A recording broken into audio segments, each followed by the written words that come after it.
Hello everyone, আসসালামু আলাইকুম। কেমন আছেন আপনারা? আশা করি ভালো আছেন, সুস্থ আছেন।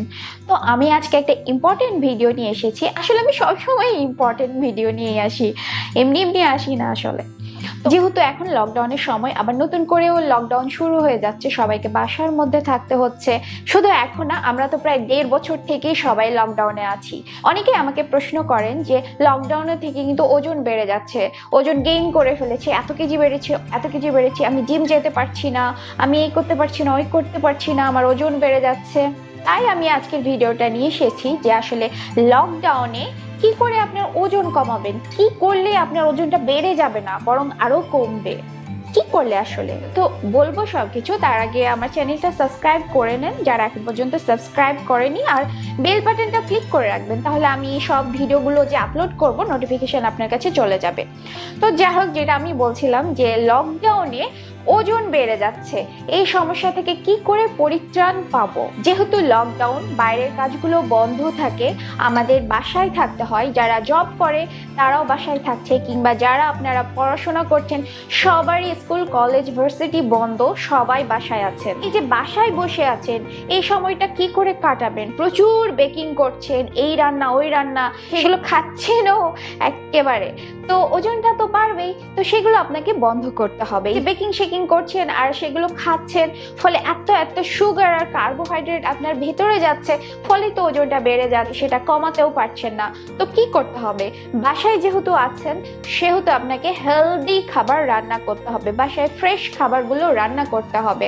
আপনি যদি গৃহিণী হয়ে থাকেন তো কিচেনে সবসময় হেলদি আর ফ্রেশ খাবারগুলো রান্না করবেন। আপনি যদি কোনো স্টুডেন্ট হয়ে থাকেন, আপনার তো অনেক ফ্রি টাইম আছে, তো এই সময়টা আপনি আপনার মাকে রান্নার কাজে হেল্প করবেন। আপনার বাসা তো আছে, বাসার সমস্ত কাজ করবেন, যেমন হচ্ছে বেড ক্লিন করা, ফ্লোর ক্লিন করা, ঝাড়ু দেয়া, বাসন মাজা, এই কাজগুলো করবেন। তাহলে দেখবেন যে আপনার ওজন বাড়ছে না বরং কমে যাচ্ছে। মাকে হেল্প করবেন তরি তরকারি কাটার জন্য, রান্নার কাজে হেল্প করা, কিংবা বলবেন যে মা তুমি আজকে বিশ্রাম নাও, আজকে আমি রান্না করব, বলে সব হেলদি ডিশ রান্না করবেন। আমি তো প্রতিনিয়ত হেলদি ডিশ আপলোড করি, কি করে রান্না করতে হয় সেগুলো রান্না করে মাকে কিংবা বাবাকে চমকে দিবেন। তাহলে দেখা যাবে যে আপনার ওজনটা বেড়ে যাচ্ছে না।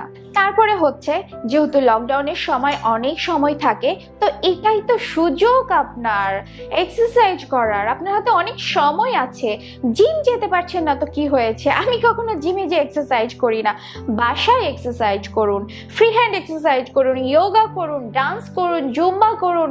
আমার চ্যানেলে কিন্তু অনেক এক্সারসাইজ ভিডিও আছে, আমি সেগুলো লিঙ্ক দিয়ে দিব, সেগুলো দেখে এক্সারসাইজ করুন।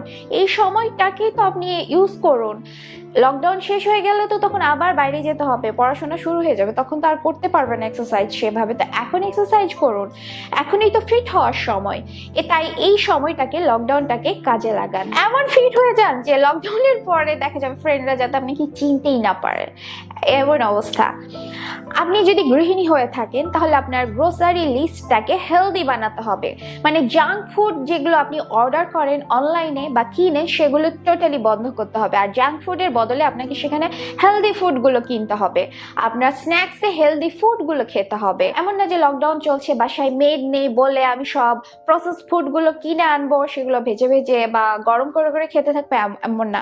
আপনাকে কিচেনে রান্না করে হেলদি স্ন্যাক্সগুলো খেতে হবে। কিংবা আপনি ইনস্ট্যান্ট কিছু খেতে চাইলে নাটস খেতে পারেন। একটা কথা কি, আপনি যত বেশি আপনার কিচেনে টাইম দিবেন হেলদি খাবার রান্নায়, তত বেশি আপনার উপকার হবে। এখন বলি ভাইয়া বা ছেলেদেরকে, যে লকডাউনের সময় তো অনেকেই দেখা যায় যে অফিস আদালত একটু কম চাপ থাকে, তো আপনারা এই সময় বাসায় হেল্প করবেন, আপনার ওয়াইফকে হেল্প করবেন, কিংবা বাসায় যে যার বাসায় থাকেন আপনারা রান্নার কাজে, ঘর পরিষ্কারের কাজে, সব কাজেই হেল্প করবে। এমন না যে আমি ছেলে তাই বলে আমি শুধু আরামে বসে থাকবো আর খাবো, এমনটা না। আপনিও হেল্প করবেন, তাহলে দেখা যাবে আপনার ভুঁড়িটাও বড় হয়ে যাচ্ছে না। আর এই সময়টাতে ওজন কমানোর জন্য আপনি ইন্টারমিটেন্ট ফাস্টিং করতে পারেন। ইন্টারমিটেন্ট ফাস্টিং কি করে করবে এ নিয়ে কিন্তু আমার ডিটেইলে ভিডিও আছে, আমি লিঙ্ক দিয়ে দেবো, দেখতে পারেন, কিংবা আপনারা খুঁজে নিতে পারেন। আর ইন্টারমিটেন্ট ফাস্টিং যদি করতে না চান তাহলে নর্মাল ক্যালোরি ডেফিসিট ডায়েটও করতে পারেন, সেভাবে আপনি খুব হেলদি ভাবে ওজন কমাতে পারেন। আমি সাধারণত সবসময় এক্সারসাইজ করার কথা বলি। সবাই বলে থাকেন যে আপু আমার এত সময় নাই, কিংবা শুধু ডায়েট করে কি ওজন কমানো যাবে? ভাবে আমি এক্সারসাইজ করতে চাই না বা আমার সময় নাই।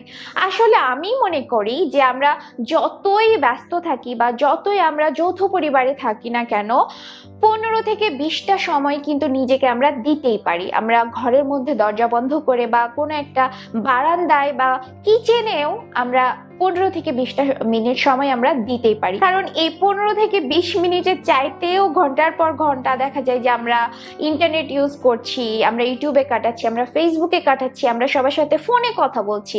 তো সেইগুলো কমিয়ে আপনার নিজের জন্য দিতে হবে, মানে নিজেকে দিতে হবে 15 থেকে 20 মিনিট, সর্বোচ্চ আধা ঘন্টা আপনাকে এক্সারসাইজ করতে হবে। ইউটিউবে আপনারা যতটুকু সময় দিবেন শিক্ষামূলক কাজে দিবেন, শুধু শুধু বিনোদনের জন্য না, যেন শিখতে পারেন কিছু, সেই জন্যই সময়টা দিবেন। যেমন আমার ভিডিওগুলো দেখতে পারেন আপনারা, এ থেকে অনেক কিছু শিখতে পারবেন। যাই হোক, ফান করলাম। আমি তো একটা পোস্টে লিখেছিলাম যে যারা কোনো এক্সারসাইজ করতে ভালো লাগছে না, কিচ্ছু ভালো লাগছে না, দিনে 5টা মিনিট অন্তত আপনারা প্ল্যান করুন। প্ল্যান করলে কি হয়, বেলি ফ্যাটটা কমে, ওভারঅল ফুল বডিরই ফ্যাট লস হয়। তো আপনারা 5 মিনিট প্ল্যান করতে পারেন, 20 সেকেন্ড করে করে, কিংবা যদি 1 মিনিট পারেন 1 মিনিট করে করে 5 মিনিট, 5টা মিনিট যদি প্ল্যান করেন তবুও আপনার অনেক উপকার হয়ে যায়।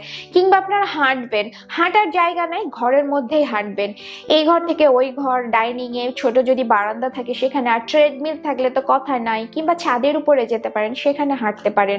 তাছাড়া যে বললাম ঘরের কাজ যদি করেন, যে ফ্লোর ক্লিন করা, ঘর বসে বসে ঘর মোছা, এটাতে যে কি পরিমাণ এক্সারসাইজ হয়, বিশেষ করে বেলি ফ্যাট কমানোর জন্য। আপনারা যদি বসে বসে ঘর মুছেন, দেখা যায় যে আপনার ঘরটা ক্লিন হয়ে গেল, সাথে সাথে আপনার এক্সারসাইজও হয়ে গেল। তো এইভাবে আসলে চেষ্টা করবেন। আসলে সবকিছুর জন্য না আমাদের মানসিক ইচ্ছা বা ইচ্ছা শক্তি খুব দরকার, যে আমি এটা করব, আমি এটা পারবো।